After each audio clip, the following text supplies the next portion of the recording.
Hey everybody, welcome to Black Spring with Autumn on this Tuesday, February 18th, 2020. And it looks like we have more leaks, jabs, and walking contradictions from the left. It feels more of like a hurricane a little bit.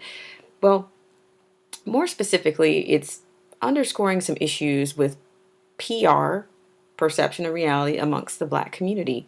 And I will begin with the first clip for this segment. And I'd like to thank everybody for joining me here on this segment of Black Spring with Autumn. Joining us right now is the New Voice CEO and former presidential candidate himself, Herman Cain. Herman, it's good to see you this morning. Thanks so much for being here.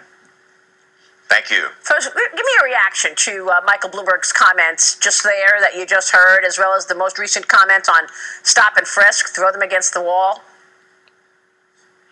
I think he is overgeneralizing because not all black people fall in the category that he has described.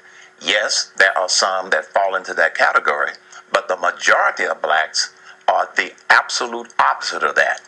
And the thing that black people have in common with all people is that they are not stupid. They can think.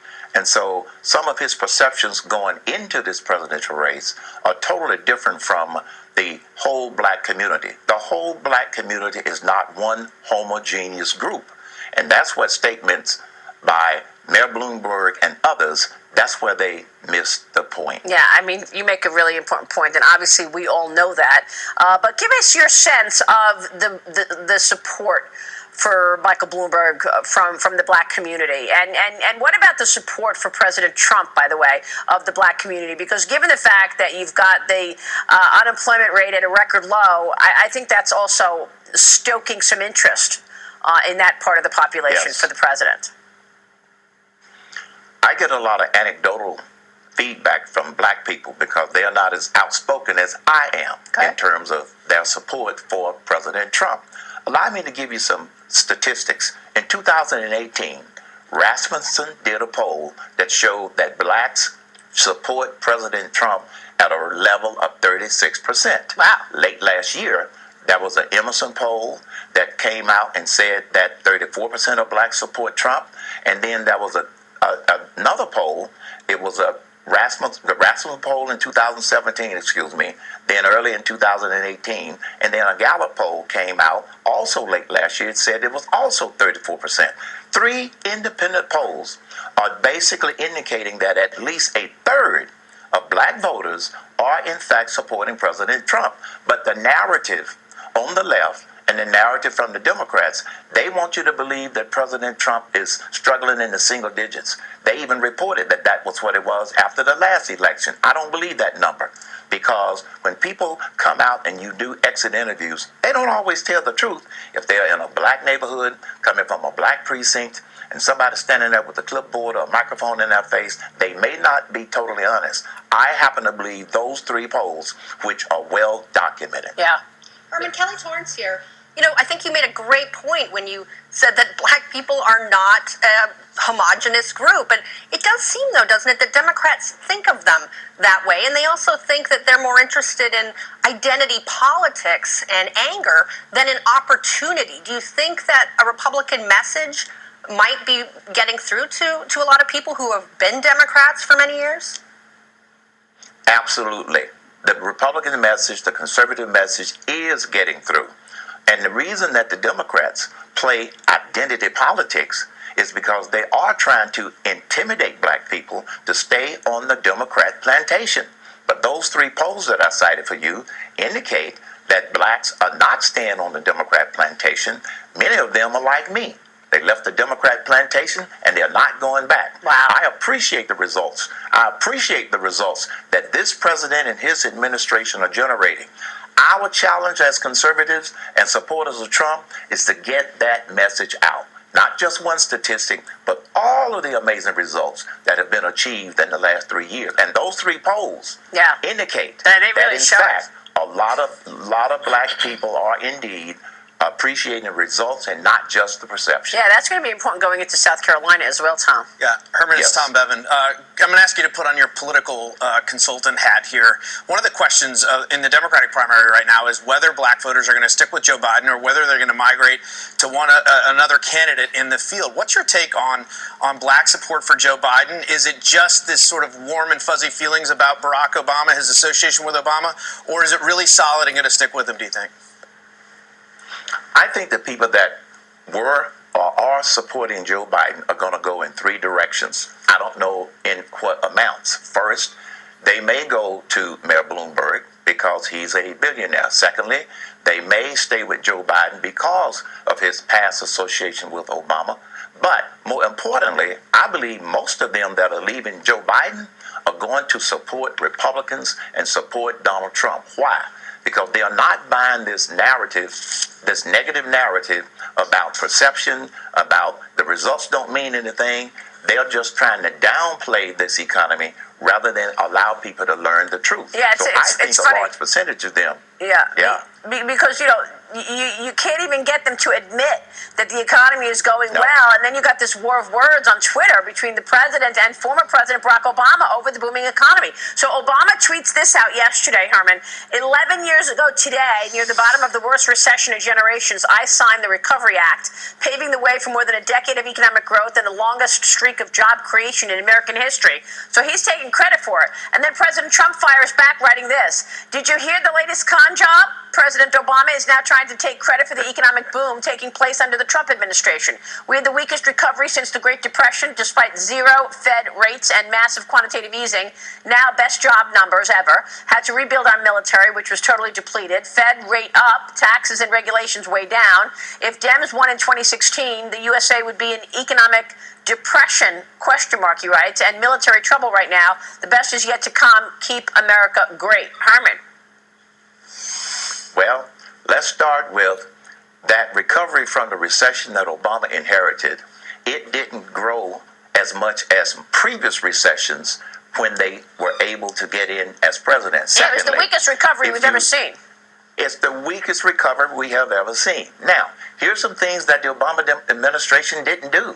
One, they didn't roll back tax. They didn't decrease taxes. Two, they didn't roll back regulations. They did just the opposite. Three, instead of opening up energy exploration, the Obama administration shut down energy exploration. Four, they didn't even touch prison reform. Yeah. The list goes on and on and on.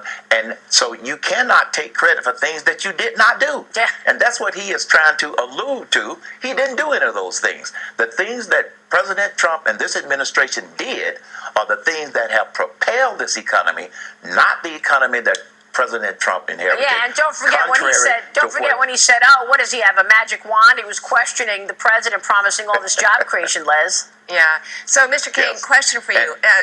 Bloomberg's under Yes. a lot of pressure for things he said and did in the past. Do you think his apology tour is working with black voters? Some, but not all. And it depends upon how much the media pushes his apology from some of the things he said in the past. And as I indicated earlier, some people are going to simply go with the conservative, with supporting Donald Trump, simply because it's the facts that matters and the results. They're not going to buy this negative narrative. So I believe that some people are going to accept the apology from some of the things he said in the past, but some people simply are not going to accept it. All right, we'll keep watching this. Herman, it's great to get your insights this morning. Thanks so much. Thank you so much for tuning in to that clip with the former presidential candidate, Herman Cain. So there's about 3 quick tags here that I'd like to bring in here, my tag here.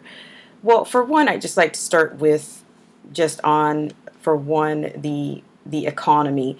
So this is just basically just kind of underscoring things that Herman Cain mentioned. And for one, it's typical for Democrat administrations to have higher taxes, more regulations, and alphabet soup government programs. And the Obama administration was no exception to that.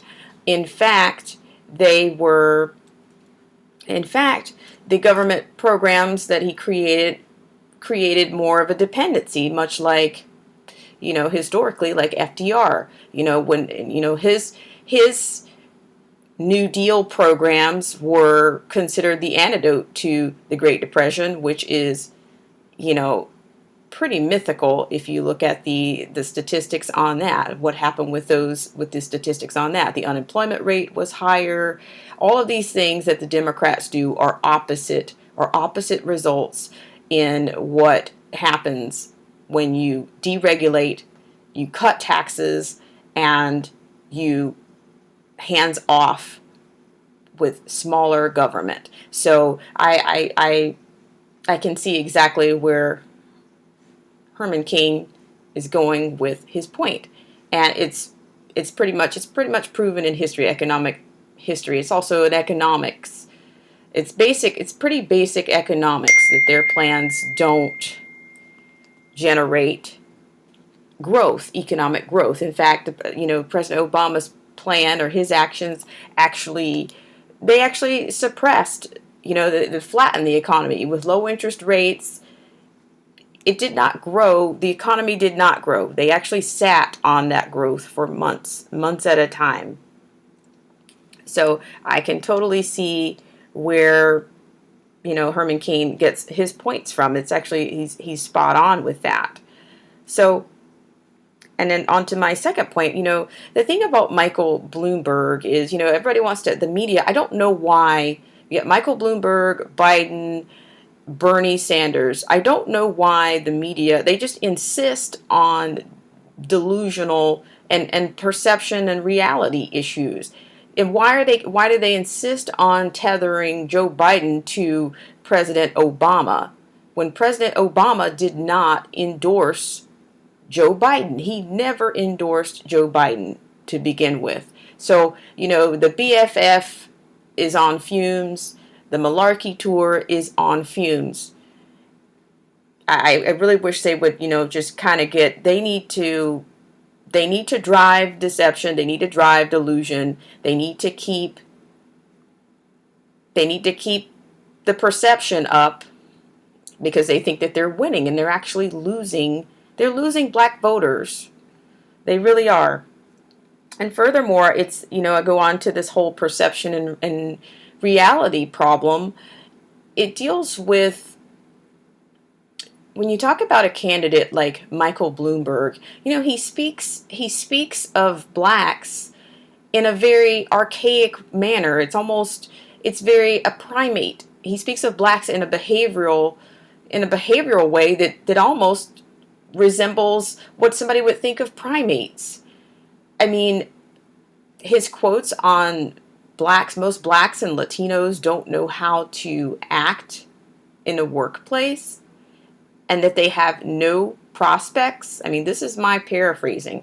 But there again, it's those same types of labels and same types of stereotypes that support programs like Planned Parenthood and the eugenics program that was, founded by Margaret Sanger. So, this is typical Democrat marginalization and demoralization of blacks.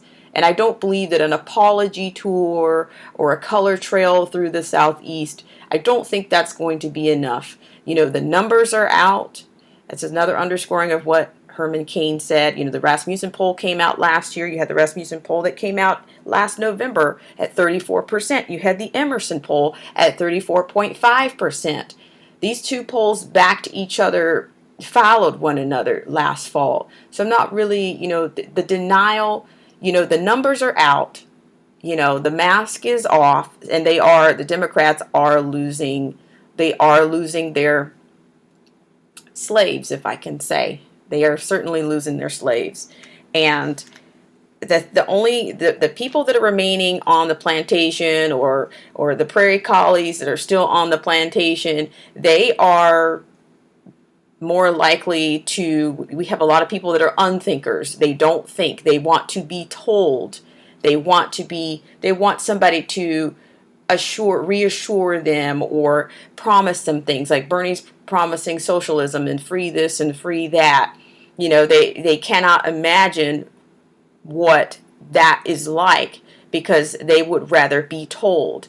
And until those people wake up and expose themselves to facts, then they're going to be, they will be stuck and they will be left behind. They will be left behind because the Democrat Party is not the Democrat Party that they think that it is. They don't have the safeguard on the plantation. They've still got gatekeepers, but they don't. Their safety net, if they ever thought they had a safety net, that net is pretty much it's a disposable net at this point. The black vote is very much disposable. So, as usual, I'd like to thank everybody for being here and let me know, what do you think? What do you think? Are they marginalizing blacks at this point? Are they underestimating blacks at this point? Let me know what you think in the comments, and please hit the subscription bell on your screen. I think that problem has been remedied. Also, if you can like, share, subscribe, any of that, your comments and concerns are always valued here. And I will see you here again next time on Black Spring with Autumn.